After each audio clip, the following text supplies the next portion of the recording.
नमस्कार मित्रांनो, माझं नाव अमोल आहे आणि माझं वय 23 वर्ष आहे. मी माझ्या आईवडिलांसोबत महाराष्ट्रातील एका छोट्याशा गावात राहतो. आमचं कुटुंब साधं, कष्टाळू आणि एकमेकांवर प्रेम करणारं होतं. आमच्या घरात मी, आई, बाबा आणि बाबांची धाकटी बहीण स्वाती राहत होतो. स्वातीचं वय 19 वर्ष होतं. ती गावातील एका इंग्रजी शाळेत लहान मुलांना शिकवायची. स्वभावाने शांत, समजूतदार आणि जबाबदार असल्यामुळे गावात तिचा खूप आदर होता. अनेक स्थळं आली होती, पण प्रत्येक वेळी काही ना काही कारणाने लग्न जुळून आलं नव्हतं. ती नेहमी हसतमुख राहायची, पण कधी तिच्या डोळ्यात एकटेपणाची हलकीशी छटा मला जाणवायची. त्यावेळी मात्र मी त्याच्याकडे फारसं लक्ष दिलं नव्हतं. आमच्याकडे 2 शेतं होती. एक घराच्या मागे आणि दुसरं गावापासून 2 किलोमीटर अंतरावर. त्या वर्षी कांद्याचं पीक घेतलं असल्यामुळे घरात शेतीची खूप कामे सुरू होती. सकाळपासून संध्याकाळपर्यंत सगळे शेतात राबायचे. स्वाती मात्र रोज सकाळी 9 वाजता शाळेत जायची आणि दुपारी 2 वाजता परत यायची. एक दिवस सकाळी आम्ही सगळे लांबच्या शेतात काम करत होतो. मजूर काम करत होते आणि बाबा त्यांच्यावर लक्ष ठेवत होते. दुपारी साधारण 1 वाजता बाबांनी मला आवाज दिला, "अमोल, घरी जाऊन कुऱ्हाड घेऊन ये. इथे लगेच लागणार आहे." मी लगेच मोटरसायकल घेतली आणि घरी आलो. घराचा दरवाजा उघडा होता. मला वाटलं स्वाती आज लवकर आली असावी. मी घरात गेलो, पण ती कुठेच दिसली नाही. मागचं दार उघडं होतं. घरामागे मक्याचं शेत होतं आणि मध्ये एक जुनं लिंबाचं झाड होतं. सहजच मी त्या दिशेने चालत गेलो. काही अंतरावर 2 माणसं बोलताना दिसली. मी त्यांना त्रास नको म्हणून थोडा मागे थांबलो. जवळून पाहिलं तर ती स्वाती आणि तिच्या शाळेतील राहुल सर होते. दोघेही अतिशय शांतपणे बोलत होते. त्यांच्या चेहऱ्यावरचं हसू आणि डोळ्यांमधील विश्वास पाहून मला जाणवलं की त्यांच्या नात्यात साध्या मैत्रीपेक्षा काहीतरी अधिक आहे. राहुल सरांनी तिच्या हातात काही कागद दिली. दोघे भविष्यातील काही निर्णयाबद्दल चर्चा करत असल्यासारखं वाटत होतं. मी त्यांचं बोलणं ऐकून थकलो नव्हतो, पण त्यांच्या चेहऱ्यावरचा भाव खूप काही सांगत होता. काही क्षणांनी राहुल सर निघून गेले. स्वातीने आजूबाजूला एकदा पाहिलं आणि तीही घराकडे वळाली. मी त्यांना दिसू नये म्हणून दुसऱ्या वाटेत परत आलो. कुऱ्हाड घेतली आणि शेतात निघालो. पण त्या दिवसापासून माझ्या मनात एकच प्रश्न घोळत होता. ते दोघे एकमेकांवर प्रेम तर करत नसतील, तर त्यांच्यात काय सांगत नाहीत? काही अडचण आहे का? मी अजून काही गुपित दडलं आहे? त्या दिवसानंतर मी काही बोललो नाही. फक्त शांतपणे सगळं काही पाहत राहिलो. दररोज दुपारी स्वाती गच्चीवर जाऊन काही वेळ मोबाईलवर बोलायची. मी एकदा वर गेलो तर मला पाहताच तिने फोन ठेवला. मी सहज विचारलं, "कोणाचा फोन होता?" ती हसली आणि म्हणाली, "शाळेचं काम आहे." पण तिच्या आवाजात नेहमीचा आत्मविश्वास नव्हता. काही दिवसांनी रविवार आला. आई आणि बाबा नातेवाईकांच्या घरी एका कार्यक्रमासाठी गेले. मी घरीच थांबलो. दुपारी स्वाती कपडे धुत होती. तेवढ्या तिच्या मोबाईलवर कॉल आला. स्क्रीनवर राहुल सरांचं नाव दिसलं. मी मोबाईलला हात लावला नाही, फक्त नाव पाहिलं. थोड्याच वेळात स्वाती आली आणि कॉल परत गेला. ती हळू आवाजात बोलत होती. तिच्या चेहऱ्यावर चिंता स्पष्ट दिसत होती. फोन संपल्यावर ती बराच वेळ विचारत बसून राहिली. मला आता खात्री वाटू लागली होती की काहीतरी मोठी गोष्ट तिच्या मनात दडली आहे, पण ती काय होती हे अजून मला समजलं नव्हतं. 2 दिवसांनी मी शेतातून लवकर घरी आलो. घरात शांतता होती.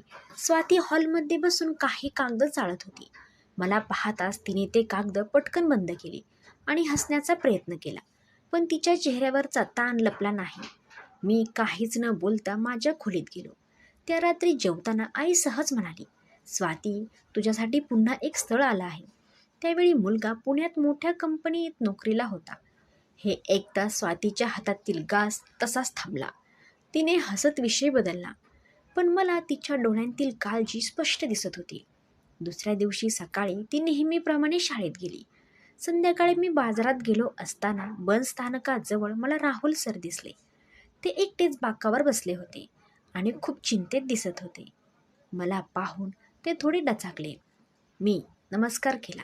त्यांनीही हसून उत्तर दिलं. थोड्या वेळाने ते स्वतःच म्हणाले, "अमोल, तुझी आत्या म्हणजे स्वाती मॅडम खूप चांगली व्यक्ती आहे. तिची काळजी घे." त्यांच्या आवाजात काहीतरी वेगळं होतं. मी काही विचारायच्या आत त्यांनी विषय बदलला आणि निघून गेले.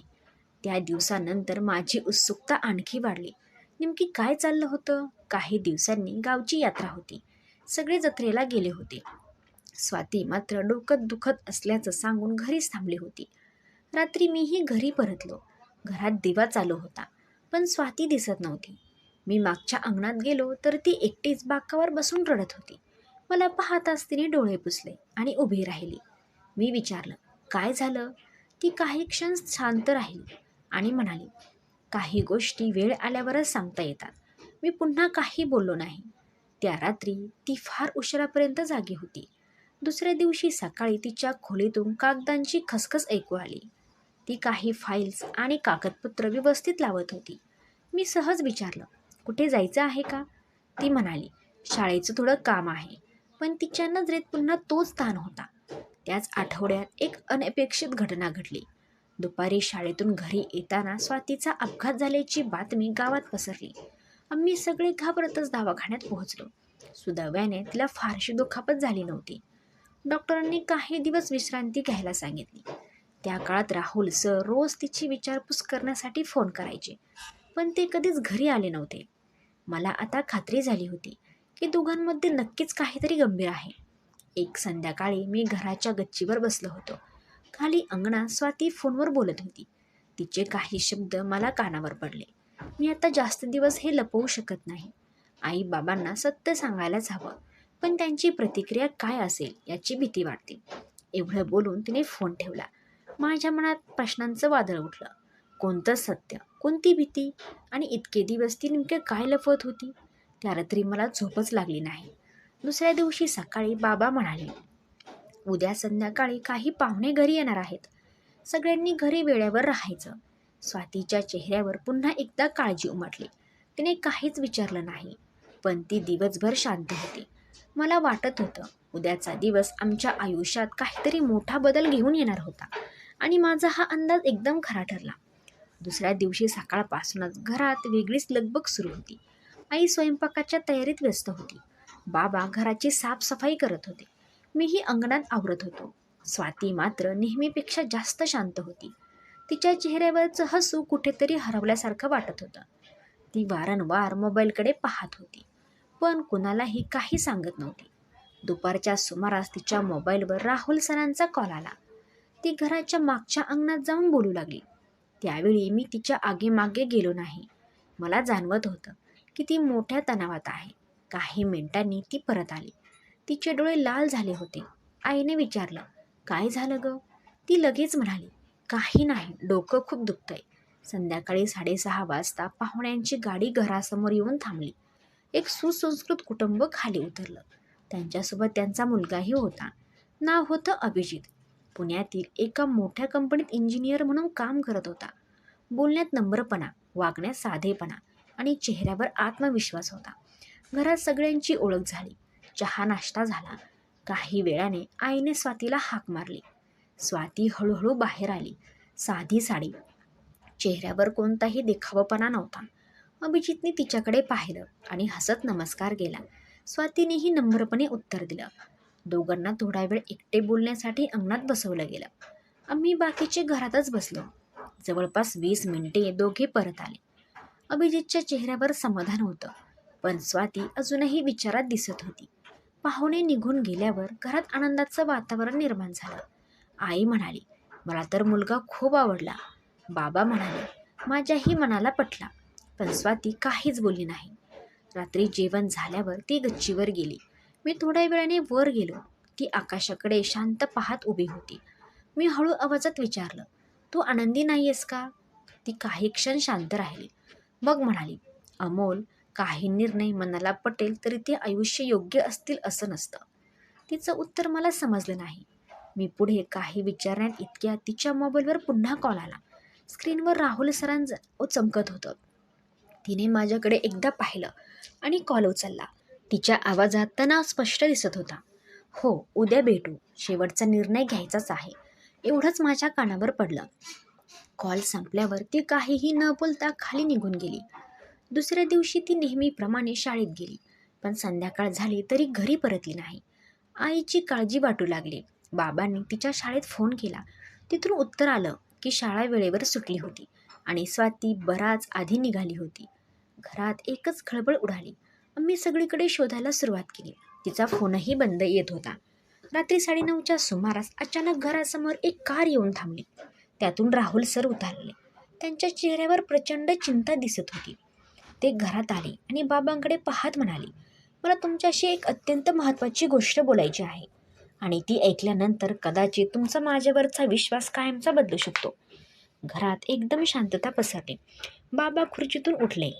आईच्या हातातून पाण्याचा ग्लास खाली पडला. माझं हृदय जोरजोरात धडधडू लागलं, कारण मला जाणवत होतं की आता इतके दिवस लपलेलं सत्य बाहेर येणार होतं आणि ते सत्य आमच्या संपूर्ण कुटुंबाचं आयुष्य कायमचं बदलून टाकणार होतं. दालनात काही क्षण इतकी शांतता पसरली की घड्याळाच्या टिकटिकण्याचा आवाजही स्पष्ट ऐकू येत होता. बाबांनी राहुल सरांकडे पाहिलं आणि शांत आवाजात विचारलं, स्वाती कुठे आहे? राहुल सरांनी खोल श्वास घेतला आणि म्हणाले, ती सुरक्षित आहे, पण ती सध्या घरी येण्याच्या मनस्थितीत नाही. आईच्या डोळ्यात पाणी आलं. माझ्या मुलीला काय झालंय? ती कुठे आहे? राहुल सर म्हणाले, कृपया घाबरू नका. मी तिला एका ओळखीच्या कुटुंबाकडे सोडलं आहे. तिनेच मला इथे येऊन सगळं सत्य सांगायला सांगितलंय. बाबांचा आवाज आता कठोर झाला. नेमकं काय सत्य? राहुल सर काही क्षण शांत राहिले. मग म्हणाले, गेल्या 2 वर्षांपासून मी आणि स्वाती एकमेकांना ओळखतो. आम्ही एकमेकांचा आदर करतो. आम्ही लग्न करण्याचा विचारही केला होता. पण माझ्या घरची परिस्थिती आणि कौटुंबिक जबाबदाऱ्या यामुळे मी निर्णय पुढे ढकलत राहिलो. स्वातीने अनेकदा सांगितलं की आता घरच्यांना सत्य सांगूयात, पण मीच वेळ मागत राहिलो. काल तिला कळालं की तिचं लग्न दुसरीकडे ठरण्याची शक्यता आहे. त्यामुळे ती पूर्णपणे कोलामली. घरात पुन्हा शांतता पसरली. बाबांनी रागाने विचारलं, हे सगळं 2 वर्षपूर्वी चालू होतं आणि तुम्ही आम्हाला एकदाही सांगितलं नाही? राहुल सरांनी मान खाली घातली. ही माझी सर्वात मोठी चूक होती. आई खुर्चीवर बसली आणि रडू लागली. मला प्रथम स्वातीच्या मनात किती मोठा संघर्ष सुरू होता याची जाणीव झाली. मी आत्तापर्यंत तिच्याबद्दल अनेक अंदाज बांधले होते, पण सत्य वेगळंच निघालं. तेवढ्यात राहुल सरांचा फोन वाजला. त्यांच्या स्क्रीनवर पाहिलं आणि लगेच कॉल उचलला. काही क्षण ते शांतपणे ऐकत राहिले. मग त्यांच्या चेहऱ्यावर हलकंसं समाधान दिसलं. त्यांनी बाबांकडे पाहत सांगितलं, स्वाती आता घरी यायला तयार आहे. साधारण अर्ध्या तासाने घरासमोर एक रिक्षा थांबली. स्वाती खाली उतरली.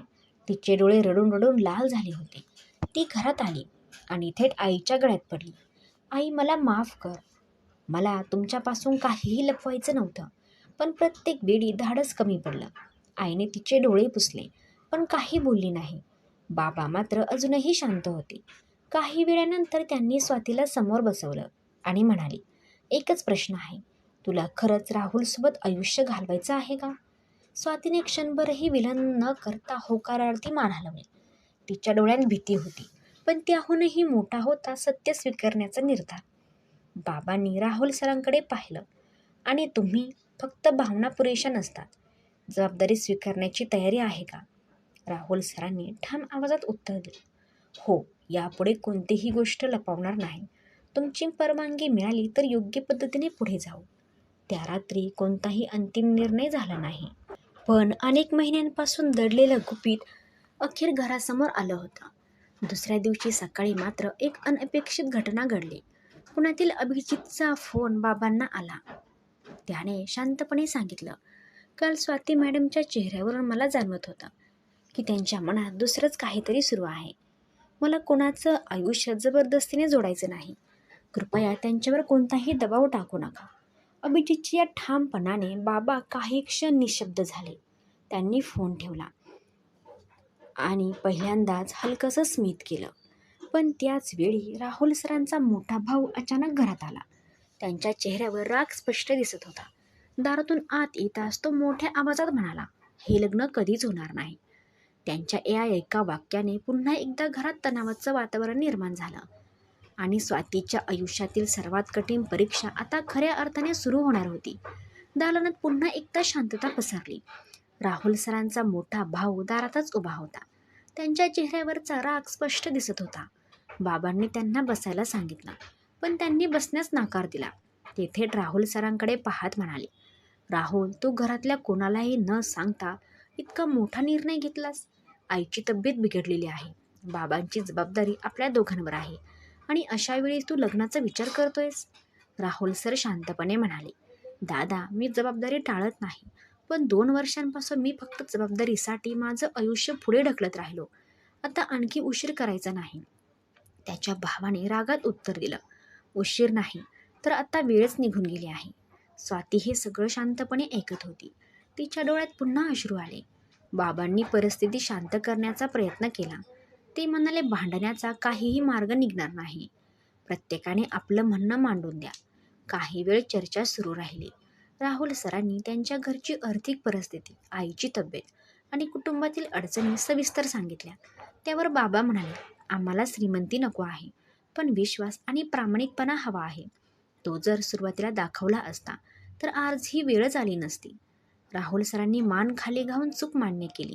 रात्री उशीरपर्यंत चर्चा चालली. शेवटी राहुल सर आणि त्यांचा भाऊ दोघेही निघून गेले. घरात पुन्हा शांतता पसरली. दुसऱ्या दिवशी सकाळी स्वाती शाळेत गेली नाही.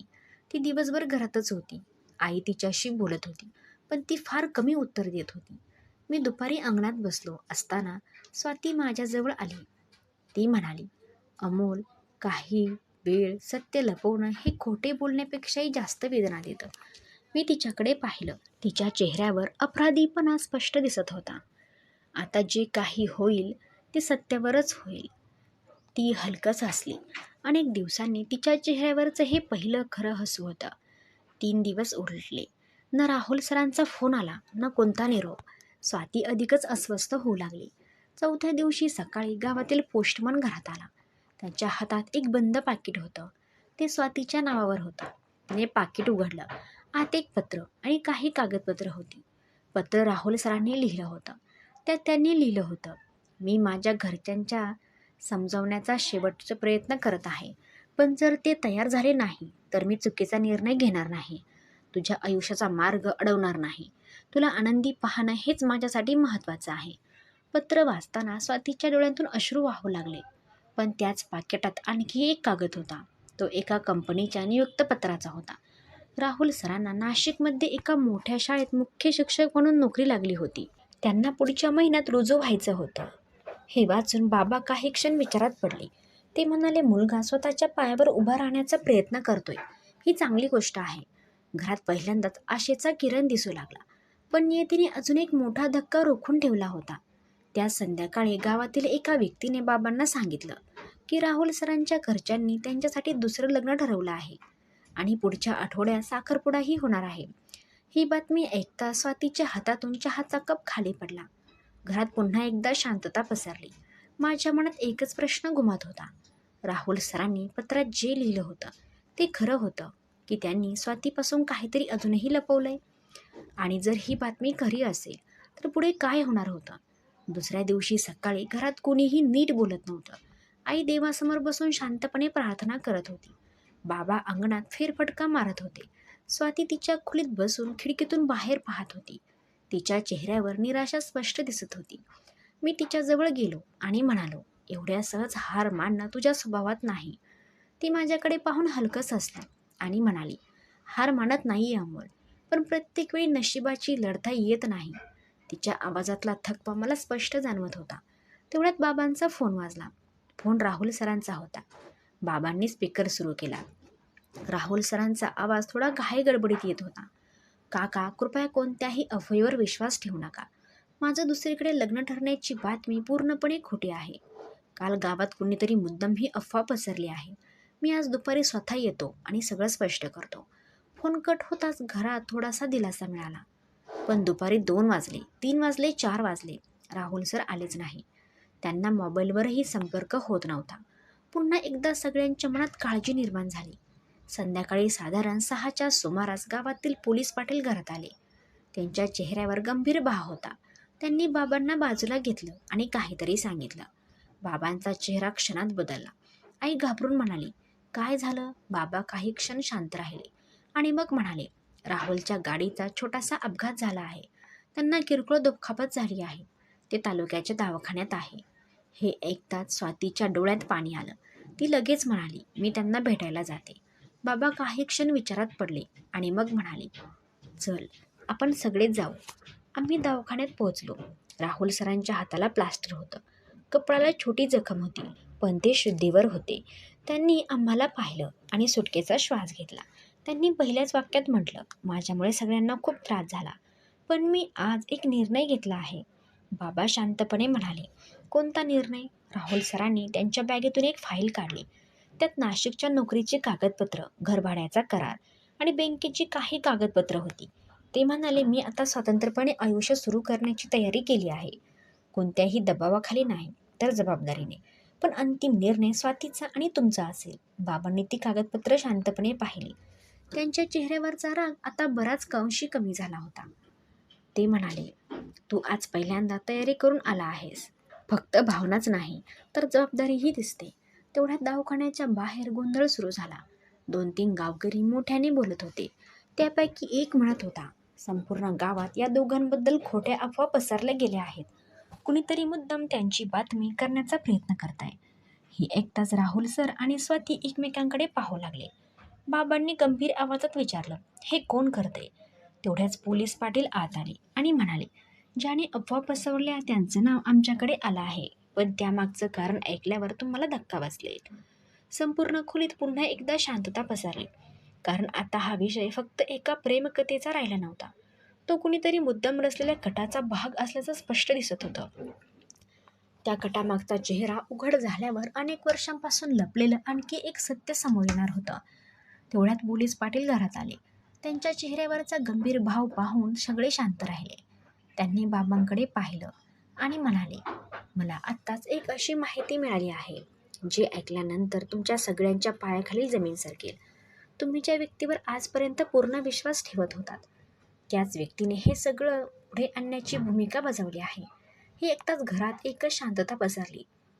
स्वातीच्या हातातील पाण्याचा ग्लास खाली पडला. राहुल सर अवाक होऊन पोलीस पाटलांकडे पाहत राहिले. बाबांनी थरथरत्या आवाजात विचारलं, कोण आहे ती व्यक्ती? पोलीस पाटील उत्तर देण्यात इतक्या बाहेर एका 4 चाकी गाडीचा जोरात ब्रेक लागण्याचा आवाज आला. घराबाहेर अनेक लोक जमा झाले. त्या गाडीतून उतरलेली व्यक्ती पाहतच राहुल सरांच्या चेहऱ्याचा रंग उडाला. नेमकी ती व्यक्ती कोण होती? तिचा या सगळ्या प्रकरणाशी काय संबंध होता? आणि ती अचानक आमच्या दारात का आली? या सर्व प्रश्नांची उत्तरे मिळतील पुढच्या भागात. जर तुम्हाला कथेचा पुढचा भाग नक्की पाहायचा असेल तर व्हिडिओला लाईक करा. कमेंटमध्ये भाग 2 नक्की लिहा आणि तुमचं मत कमेंटमध्ये नक्की सांगा. अशाच रहस्यमयी, थरारक आणि भावनिक कथांसाठी चॅनलला सबस्क्राईब करून बेल आयकन नक्की दाबा. पुढच्या भागात एक ट्विस्ट समोर येणार आहे, ज्याची कल्पना तुम्हीही केली नसेल.